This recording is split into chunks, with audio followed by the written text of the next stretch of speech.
Olá, pessoal, tudo bem? Vamos agora para a nossa aula 3, onde a gente vai falar sobre a responsabilidade compartilhada na gestão de resíduos. Vou colocar aqui a apresentação em tela cheia. Bom, vamos lá. Essa é uma das partes que eu mais gosto de falar quando a gente está falando em resíduos sólidos. E aí eu vou trazer para vocês um conceito importante da Política Nacional de Resíduos Sólidos. O que é essa política nacional? É a principal lei que a gente tem no Brasil que fala sobre gestão de resíduos, sobre reutilização, sobre reciclagem, como que esse material deve ser descartado. Tudo isso que a gente falou nas aulas anteriores vão estar aqui esses conceitos na nossa Política Nacional de Resíduos Sólidos, que é a Lei 12.305 de 2010. Quem tiver aí interesse em conhecer, é uma lei que é de fácil acesso, né? Joga aí no Google, dá uma lida, vale a pena para vocês saberem quais são as obrigações dos cidadãos, quais são as obrigações das empresas na gestão dos resíduos, para a gente poder cobrar isso, né? Uma vez que a gente conhece a lei, a gente tem o conhecimento é poder. Então, quanto mais a gente souber sobre determinado assunto, mais a gente vai poder falar sobre aquele assunto. Então, fica aí a dica para quem quiser, está aqui no slide, Lei 12.305 de 2010, vale a pena a leitura, não é difícil, garanto que vocês vão gostar. A Política Nacional de Resíduos Sólidos, ela traz um conceito muito importante, que é da responsabilidade compartilhada pelo ciclo de vida dos produtos. O que esse conceito diz? Ele fala sobre um conjunto de atribuições que são individuais, cada um tem a sua, mas elas são encadeadas, né, como um efeito dominó. Então, essas atribuições e responsabilidades, elas são encadeadas entre os fabricantes dos produtos, os importadores, distribuidores, comerciantes, os consumidores, titulares de serviço público de limpeza urbana, ou seja, o município, né, aí na sua cidade, que tem a responsabilidade de fazer a coleta seletiva, de fazer a gestão dos resíduos municipais. Para quê? Para que essa responsabilidade é compartilhada? Tendo em vista um objetivo único, que é minimizar o volume de resíduos e de rejeitos gerados, reduzindo impactos à saúde humana e à qualidade ambiental. Aqui nesse fluxo, a gente consegue ver de forma muito clara e didática qual que é a responsabilidade de cada um dentro dessa cadeia. Começando ali pelo consumidor, que tem a responsabilidade de fazer a separação do resíduo reciclável, que são aqueles das embalagens, como a gente já viu, papel, papelão, plástico, resíduo seco, né, que a gente deve manter ali numa lixeira separada, do resíduo orgânico, que é aquele que deve ser compostado, né, que deve passar por um outro processo aí de aproveitamento, e do rejeito, que é aquele resíduo que não serve para nada, que é o resíduo de banheiro, é aquele resíduo que não tem nenhum aproveitamento, nenhuma destinação. Então, dentro das nossas casas, do nosso trabalho, escritório, quem trabalha em loja, né, a gente tem aí uma circulação grande de pessoas, shopping centers, hotéis, pousadas. Essa separação ela é obrigatória em todo local. Tá? É um dever legal, é um dever do cidadão, é um dever do proprietário de algum estabelecimento comercial, da indústria, separar esses resíduos. A gente não vê isso acontecendo muito no Brasil, né? É verdade. Mas quando a gente sai, olha lá para fora, todos os resíduos são separados, e são separados muitas vezes até, eu estou falando aqui em 3 frações, né? Mas isso é o mínimo. Né? Quando a gente vai lá para fora, a gente vê o resíduo sendo separado, cada um em sua lixeirinha, por tipo de material, né? Aquelas coresinhas. Em alguns lugares aqui no Brasil já tem. É um nível mais avançado de separação de resíduos, mas a gente nem precisa chegar nesse segundo degrau, a gente ainda está no primeiro, que é separar reciclável de orgânico do rejeito. Depois que a gente fez essa separação dentro das nossas casas, a responsabilidade passa, então, para o segundo elo da cadeia, que são as prefeituras, os municípios. O município ele tem a responsabilidade de fazer a coleta seletiva, né, de passar, então, porta a porta, fazendo a coleta desses recicláveis. A gente sabe que, na realidade, isso não funciona muito bem, né? Hoje, cerca de 25% de todo o território nacional tem serviço de coleta seletiva disponível. É muito pouco ainda, e a legislação exige a universalização do serviço de coleta. O que significa isso? Significa que todo mundo, todo cidadão, tem direito a ter acesso à coleta seletiva. Então, é obrigação dos municípios, das secretarias de meio ambiente, implantarem esse sistema. Como que eles vão fazer isso? Contratando cooperativas, por exemplo, contratando as cooperativas de catadores recicláveis para fazer esse serviço. A prefeitura ela não precisa ter funcionários próprios para fazer essa coleta, né? Ela contrata. Aí ela pode contratar a empresa privada, mas ela pode também fazer aí um ganho social contratando as cooperativas. A gente vai falar bastante sobre isso na nossa próxima aula.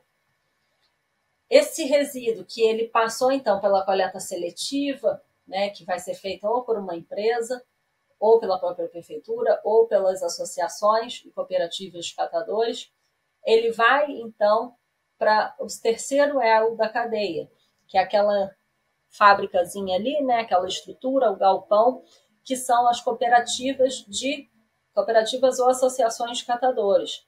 É lá que esse resíduo vai ser separado por tipo de material. Então, esse material ele é separado, prensado, no caso do papel, do papelão, do alumínio, por exemplo. Prensa, gera ali aquele volume e aquele resíduo ele é pesado. Ele é pesado para ser vendido para a indústria recicladora. Além das cooperativas e das associações de catadores, existem também os intermediários da cadeia e os comércios, né, os operadores privados, que a gente chama, que são os aparistas, no caso do papel, os sucateiros, nos casos do metal, que têm uma capacidade de armazenamento maior do que as cooperativas. E aí conseguem vender esse material num volume maior para a indústria recicladora. Lá na reciclagem, lá na indústria recicladora, é onde esse material que foi triado, separado, prensado, vai ser transformado em um novo produto. Então, o plástico ele passa por todo um processo de lavagem, de triagem por tipo de plástico, né? E aí passa por um processo de trituração, de beneficiamento, para ele voltar a ser um novo produto. Então, ele volta para o ciclo produtivo através de um novo produto, evitando a extração de recursos naturais, como a gente falou aí. Esse é o sistema da economia circular, né? Então, essa é a responsabilidade compartilhada que é trazida pela nossa lei maior, que é a Política Nacional de Resíduos Sólidos. Cada um desses atores tem um papel importante para que a economia circular aconteça. E esse resíduo sólido, ele então, uma vez que tem esse aproveitamento, ele tem um grande valor. Ele é um bem econômico, de valor social, gerador de trabalho, gerador de renda, que promove a cidadania, né? Promove aí a renda e o trabalho de milhões de famílias brasileiras. Como que a gente faz para implantar essa responsabilidade compartilhada, para contribuir com esse ecossistema? A gente separa os resíduos, entrega esses resíduos recicláveis para a coleta seletiva, né? Ou para os pontos de entrega voluntária, né? Existem hoje aí diversos já programas também de logística reversa que fazem esse recebimento dos materiais, fazendo pontuação, trazendo benefício para quem entrega, né? Como a gente vê aí na foto, a pessoa indo entregar esse reciclável em algum lugar para receber algum benefício. Também existe a possibilidade de se criar e estruturar cooperativas e outras formas de associação de catadores de materiais recicláveis. E aí já fica o questionamento para você pensar se tem uma cooperativa ou associação de catadores na sua cidade, no seu bairro. Você conhece essa associação? É ali onde o resíduo vai ser separado, é ali que o negócio acontece. Os catadores, eles são os grandes protagonistas, são os grandes heróis da reciclagem e devem ser reconhecidos, devem ser remunerados por esse serviço ambiental que eles estão exercendo, que é para todos nós, né? Para toda a população, para garantir a qualidade do meio ambiente. A gente conta aí com esse grande serviço que é feito pelos catadores. Então, vale a pena você conhecer, né? Pesquisar. Existem alguns sites, o site do Sempre, por exemplo, Sempre com C, vocês podem colocar lá e vai ter um mapa de cooperativas em cada região. É muito importante que as cooperativas elas sejam cada vez mais estruturadas, né, que tenham recurso, que sejam apoiadas, seja pelo governo, seja pela população, né, respeitando, entregando esses materiais para os cooperados e principalmente pela indústria, pelos empresários que tem que fazer o apoio estruturante, tem que fazer a remuneração adequada dessas cooperativas. E uma forma hoje de fazer essa remuneração adequada, de trazer essa renda adicional para os catadores, é através dos sistemas de logística reversa. O que é essa logística reversa? A logística reversa ela é um instrumento econômico-social que ele é caracterizado por um conjunto de ações. São todas essas ações, né, que a gente viu aí no fluxograma anterior, que são os meios para viabilizar a coleta desse resíduo e a devolução desse resíduo para a indústria recicladora, onde ele vai ser reaproveitado. Então, essa logística, né, é essa engrenagem que faz o resíduo voltar ao processo produtivo, né, aquela matéria-prima ela poder ser reutilizada, ser reaproveitada, seja no próprio ciclo daquele produto ou em outros ciclos produtivos. Para isso, a gente tem, né, que passar por todas essas etapas aqui, né? O consumidor fazendo a sua parte, a coleta e a seleção nas cooperativas, a reciclagem, a indústria recicladora funcionando, o distribuidor participando aí do processo de logística e o varejo fazendo o papel da educação ambiental do consumidor e também da instalação dos pontos de entrega voluntária. E aí, junto com o conceito de logística reversa, nasce o conceito de crédito de logística reversa. Esse crédito de logística reversa é um mecanismo que foi criado também pelo mercado e foi reconhecido aí pela legislação no Decreto 11.413, que comprova a restituição de determinada quantidade de produto para a indústria recicladora. Como que funciona, então, esse crédito de logística reversa? A cooperativa ela faz a separação do material e ela vende esse material triado e prensado para a indústria recicladora. Quando ela vende esse resíduo, é gerada uma nota fiscal dessa venda, como qualquer venda. O resíduo também tem valor econômico e gera uma nota fiscal. Essa nota fiscal ela é, então, adquirida pelas entidades gestoras de logística reversa, como a Pollen, a entidade gestora carioca que eu trabalho, que faz, então, todo um processo de acompanhamento da cooperativa, capacitação, estruturação dessa cooperativa e recebimento dessa nota fiscal para gerar o crédito de logística reversa para aquelas empresas que colocaram um produto embalado no mercado. Então, empresas que colocam, por exemplo, bebidas, né, refrigerantes, bebidas alcoólicas, material de limpeza, produto de higiene, todos esses produtos hoje comercializados no mercado, hoje tem uma meta de 30% a ser reciclado. Então, de tudo que foi colocado, 30% daquilo tem que ser reciclado. Esse crédito de logística reversa é uma forma dessa empresa, dessa indústria que colocou o produto no mercado, ele conseguir comprovar que ele está reciclando. A gente pega essa nota fiscal, então, e gera o crédito de logística reversa. Quando a gente gera esse crédito, a gente paga a cooperativa que triou aquele material, gerando renda para aquelas famílias, para aqueles catadores que sobrevivem da reciclagem. Então, é um círculo positivo, né, que traz aí diversos ganhos, não só ambientais, uma vez que a gente está reciclando, reaproveitando aquele resíduo, aquela matéria-prima, e sociais também, uma vez que a gente está remunerando esses catadores que participaram do processo da reciclagem. E aí, qual que é o papel dos catadores na reciclagem? Hoje a gente tem aí uma estimativa de quase 1 milhão de trabalhadores trabalhando nessa atividade de reciclagem. E 90% dos materiais que são reciclados no Brasil passam pela mão das cooperativas e das associações de catadores. Então, é muita gente trabalhando da reciclagem, ganhando dinheiro com isso, ganhando dinheiro não só com a triagem, mas com a coleta também, com a coleta seletiva, né, que o município pode e deve contratar as cooperativas para fazer esse serviço também de coleta porta a porta. É, então, uma atividade rentável e muito promissora. Por quê? Porque a gente precisa muito aumentar o nosso índice de reciclagem. Hoje o Brasil recicla apenas 4, 5% aí de tudo que é colocado no mercado.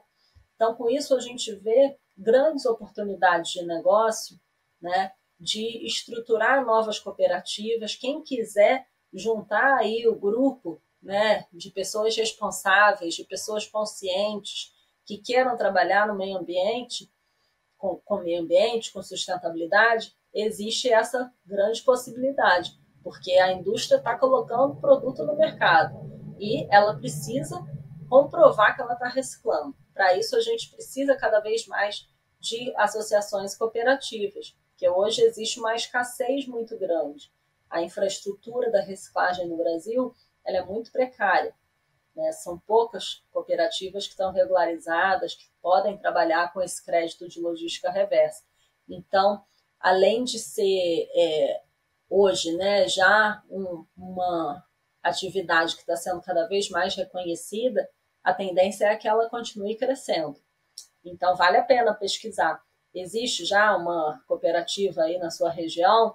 Não? Será que é uma oportunidade de negócio, então, para quem quer trabalhar com sustentabilidade? E aí, como que a gente traz, né, o papel dos catadores para ter cada vez mais relevância? A gente precisa de políticas públicas e iniciativas que vão tratar a gestão de resíduos com a seriedade, com a importância que ela merece, privilegiando o protagonismo dos catadores e levando em consideração que eles são os principais atores, é quem está ali na linha de frente, né, realmente fazendo o trabalho grosso do dia a dia. Para que isso se torne realidade, as entidades gestoras de logística reversa e as empresas que trabalham no setor, elas devem contratar as associações e remunerar esses catadores, tanto pela triagem quanto pela coleta. Então, são duas formas, né, de remunerar os catadores hoje, com o município contratando a cooperativa para fazer o serviço de coleta seletiva e com a indústria remunerando essa cooperativa de catadores com crédito de logística reversa, pelo resíduo que foi triado.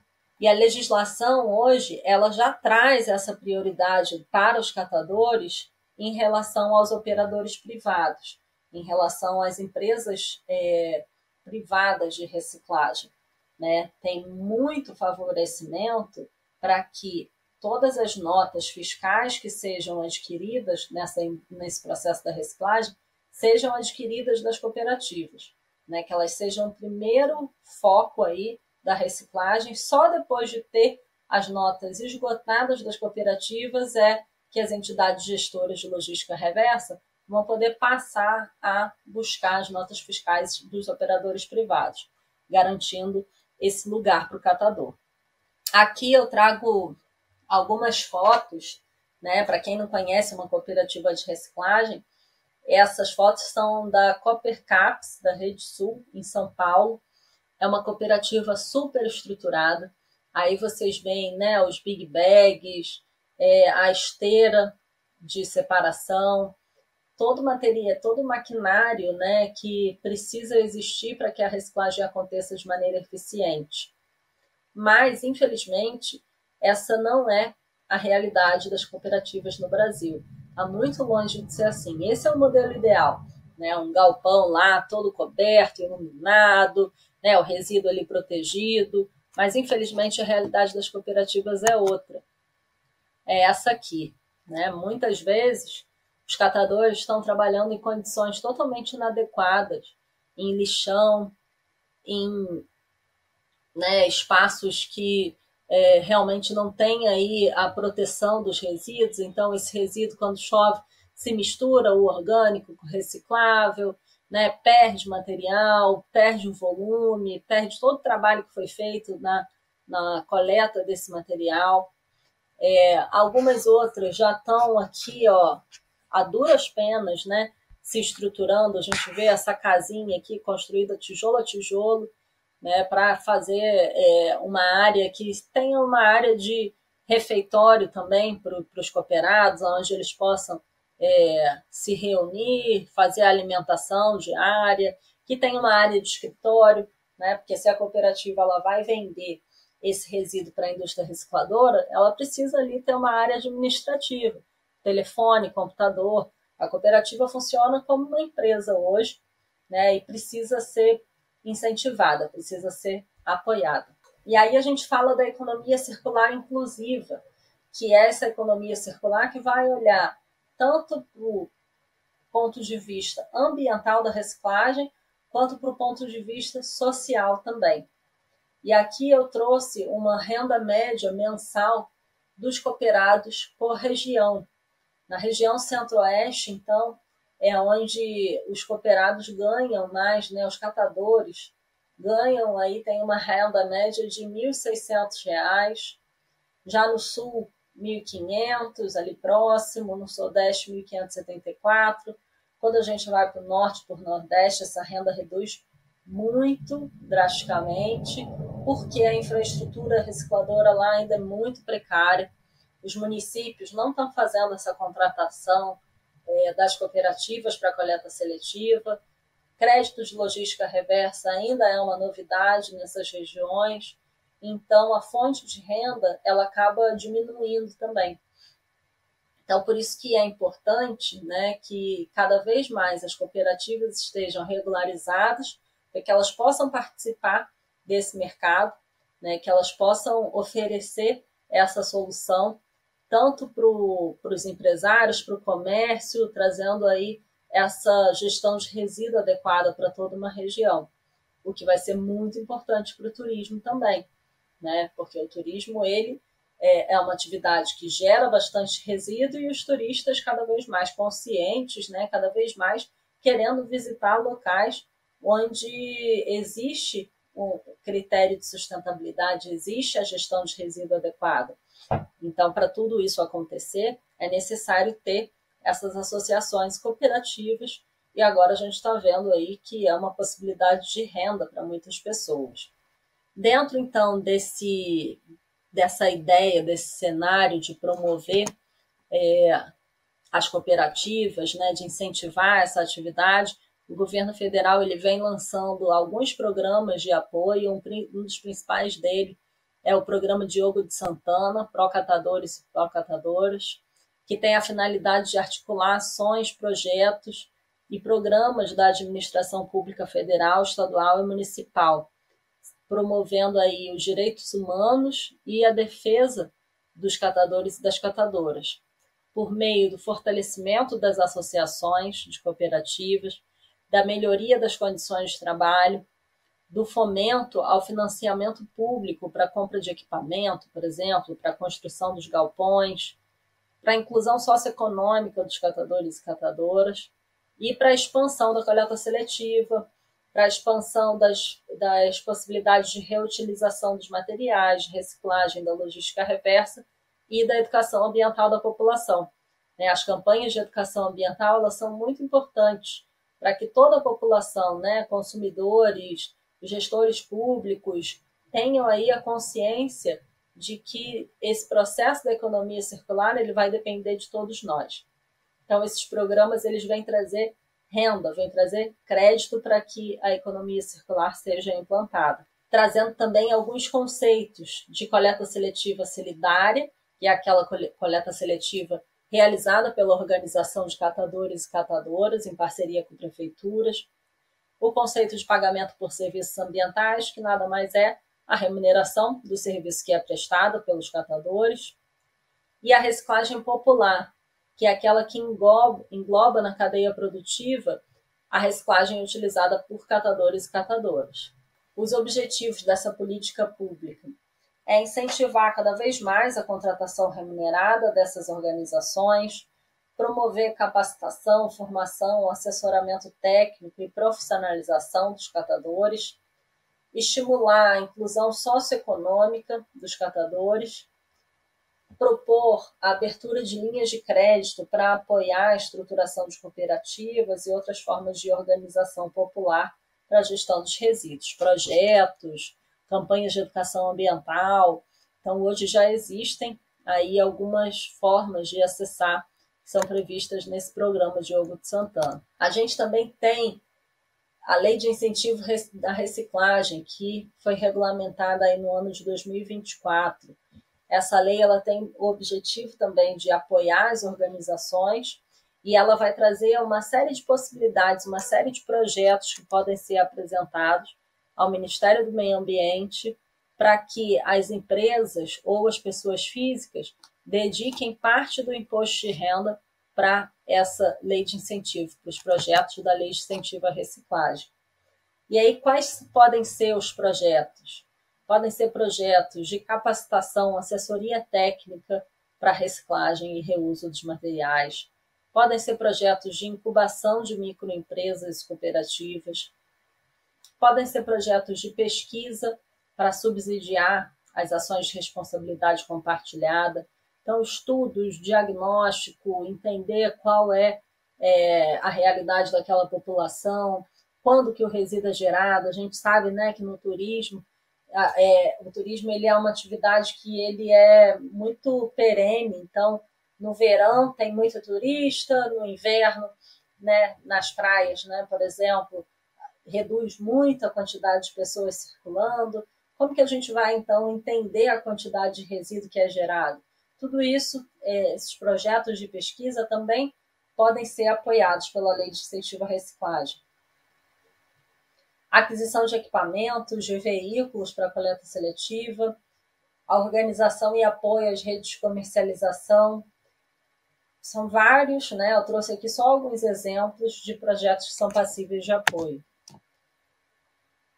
E aí eu deixo aí já no final da nossa aula a minha trajetória, um pouco da minha trajetória profissional e os meus contatos também no Instagram, no LinkedIn, para quem quiser continuar o papo, quem quiser acompanhar notícias sobre a reciclagem, sobre gestão de resíduos, logística reversa.